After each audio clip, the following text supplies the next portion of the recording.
Okay, so now I'm showing you how to graph the function of graph the inverse functions, given that we have the graph of the original function. So here on my graph, what I have here is a line, and this line here is the function f of x.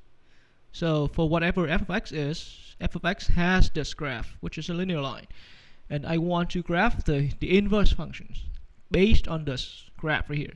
So the point is to graph the inverse function without knowing the function itself, without actually knowing the function. All I know is just I can rely on this simple graph, the original graph of the original function f, and now I'm going to just simply graph the inverse. So in class we already discussed the fact that the functions and the inverse has a graphical relationship, which is the graph of the inverse function is always the mirror reflections of this original function through the 45-degree line. So you can always go back and review that notes of yours, but here's once again, imagine that there's a 45-degree line. Then this line is the graph of the inverse is going to be the mirror reflection of this graph here through that 45-degree line. And so now, to make use of that property, here's how we can do it. A lot of time, what I would do, what works best for me here is I'm going to rely on these guiding points of the graph. Any graph would have some kind of guiding points, and you're going to have to be able to find those points by yourself. Now, in this problem, the graph already gives you the two guiding points here. One point is this one, which I label. Now, if you're reading on the graph, it seems like the coordinates for that point is 0, 2, because it's intersecting the y-axis at 2, and so the x value for that point is 0. Now, the other point for this line is, it looks like this time is -4, 0. And once again, well, we're assuming that each square grid right here on my graph is a scale 1. So now, to draw the graph of the inverse function. So once again, the whole point is this line in blue is the original function, and it has these two guiding points right here. So now what I need to do is I'm going to take each point, reverse the order of the components. So my first point here, the coordinates pair is 0, 2. So now I'm going to take that pair 0, 2, I'm going to reverse, so that gives me 2, 0. So 2, 0 is going to be this point right here. So here's 2, 0. So once again, the first point, okay, to find the exact mirror image of that point through the 45-degree line, the easiest way to do is to switch over the components. So the original point is 0, 2. All you have to do is switch them around, and that's become 2, 0. And that gives me the first point. Now for the next point, -4, 0. All you have to do to find the point opposites with that point through the 45-degree line, all you have to do is switch over the pair -4, 0. So here I'm going to have something like 0, -4. So that would be down here. Here's my point. 0, -4. And once again, what you can see is I can just simply obtain the reflection point by simply turning around the pair. And so now, connecting the two new points. Now, please do not mix between the new points and the old point. The old points are on this line. The new points here are going to rely on a new line. So what I draw here in red is my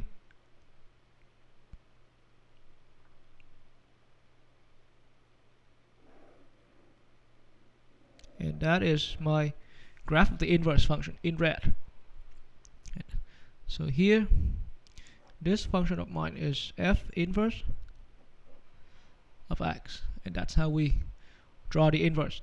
So once again, let's try to practice again. The whole point now is that if you look at these two, the blue and the red point, the blue and the red line, they are symmetry. They are symmetric through the 45-degree line, which is this line right here. Okay. And here's the line of symmetry. And I'm going to make it a little more clear for you. Okay, and that's so So that's how we draw the graph of the inverse. The red functions, the red line is the graph of the inverse function for f, and the blue one is the original graph.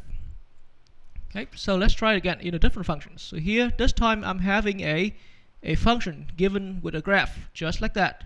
Short and small graph, but it has 1, 2, and 3 guiding points for us. So before we get started, once again, let's just try to label each guiding point here. So the first point that I'm looking at right here has coordinates -3,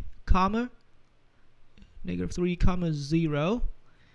The second point I'm looking at is having coordinates -1, 2. And the third point that I'm looking at is having coordinates 5, 3. Okay, so those are my points, those are my guiding points with the coordinates read out loud. So now to find, and keep in mind, based on the first example, what we can see is that you don't even need to draw the 45-degree line. But if you want to, that's still fine. But like I'm saying, you don't have to draw that 45-degree line, because you can just simply get the exact mirror image of these points here through the 45-degree line by just simply reverse each pair here. So now let's look at the first point right here. The coordinates for that point is -3, 0. So I'm going to create a point by simply reversing that pair. So that pair is -3, 0. Now it's going to become 0, -3. So here's how it is: 0, -3. You see the relationship? -3, 0. Here's 0, -3, and here's where you put it. Here's where you located that point. So there you have your point. I should have done that in red actually. And here my next point, the coordinates is -1, 2. So I need to create a point where the coordinates go opposite around, go switch around. So it's supposed to be 2, -1. So 2, -1, which is located right here.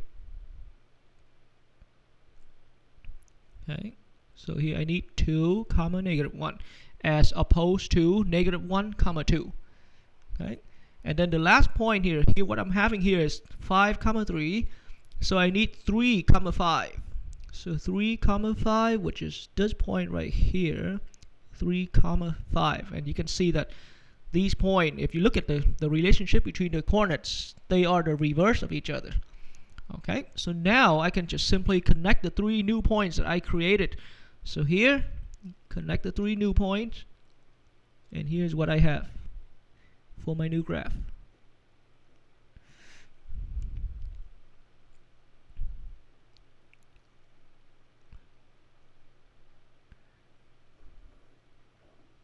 And there I just draw for myself the graph of the inverse function. So the one in blue,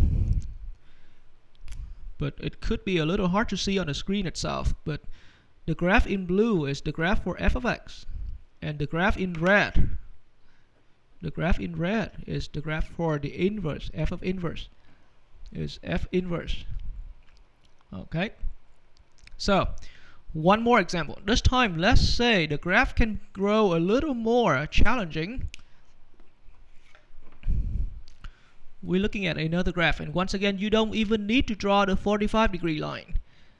But if you want to, that's just gonna be just fine. But here, what I have is my first guiding point is right here, and I have a point, let's say -3, 0.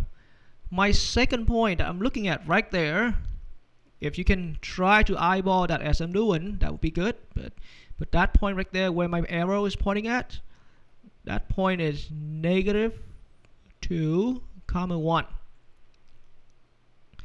And my next point right here, I do have another guiding point right there, and that point is -1, 2. And this next point here that I have right there is 0, 5, and the last point that I have way up here That's gonna be 1 comma 10. Okay, and so now I have 1, 2, 3, 4, and 5 guiding points. So now to draw my inverse function, I need to create the opposites. I need to create a mirror image of these guiding points through the 45-degree line. And the easiest way, once again, the easiest way to find the mirror image of those points is to just simply reverse the coordinates on each pair, and that there you produce for yourself the mirror reflection points. So here, negative 3 comma 0, I would need to do 0 comma negative 3, 0 comma negative 3, and that would be this point right here. The next one I'm looking at, right there, negative 2 comma 1. So now I need to do 1 comma negative 2. I mean, it's always a good idea to read it out loud just like that. So here you need to do 1 comma negative 2. Right there is where it's located. 1 comma negative 2. That's how you can find it. And the next point up, this point, negative 1 comma 2. Now you need 2 comma negative 1. So 2 comma negative 1. Right there is the point. So this one here is 2 comma negative 1. And then the next point, here I have 0 comma 5. So now I need 5 comma 0, which is this little friend right here. That one right there is 5 comma 0. And the last one for the day is going to be 10 comma 1. 2, 4, 6, 8, 10 comma 1. So here's my point. 10 comma 1.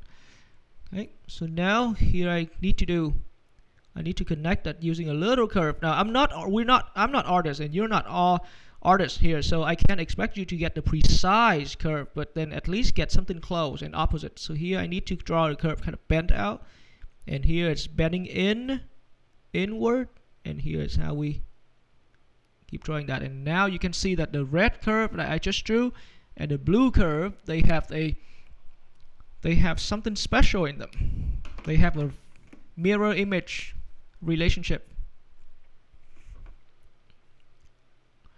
And here, let me make it clear by drawing the 45-degree line.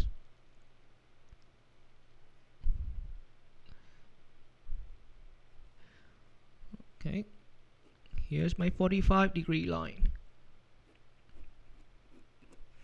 And right there, you can see that these two lines, this one in red is the function, is the graph of the inverse function. And this one in blue is the graph of the original function. Now they are mirror image through the 45-degree line. And so once again, we have had 3 examples just like that. And the trick here, the best trick here that works best for me, and now I'm sharing that to you. The trick here is that you're gonna just simply look at each pair, reverse the coordinates, just simply switch around the coordinates, and there it creates for you the point at opposites through the 45-degree line. And that's how you get the graph of the inverse function.